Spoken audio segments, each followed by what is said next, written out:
சகாதேவா, கலியுகத்தில் பெற்றோர்கள் தங்களின் பிள்ளைகள் மீது கண்மூடித்தனமான பாசத்தோடு இருப்பார்கள்.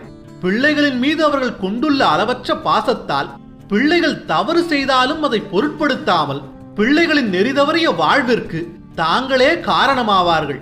அவர்கள் பாசத்தால் செய்யும் செயலால் பிள்ளைகளின் எதிர்காலம் துன்பப்பிடியில் சிக்கிக் கொள்ளும் என்பதை மறந்து அவர்கள் பல செயல்களை செய்வார்கள்.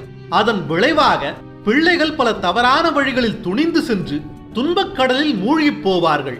பிள்ளைகளின் அழிவிற்கு பெற்றோர்களே காரணமாகும் ஒரு நிலை கலியுகத்தில் இருக்கும். அதைத்தான் அந்த பசுவின் செயல் உனக்கு உணர்த்தியது என்றார் கிருஷ்ணர். அடுத்ததாக நகுலனின் சந்தேகத்திற்கு விடையளிக்க துவங்கிய கிருஷ்ணர், நகுலா, கலியுகத்தில் மக்கள் சான்றோர்களின் அறிவுரைகளை கேட்காமல் நல்லொழுக்கங்களிலிருந்து நீங்கி தரிகட்டு நடப்பார்கள். அவர்களுக்கு யார் நன்மைகளை எடுத்து கூறினாலும் அதை அவர்கள் பொருட்படுத்த மாட்டார்கள். இப்படி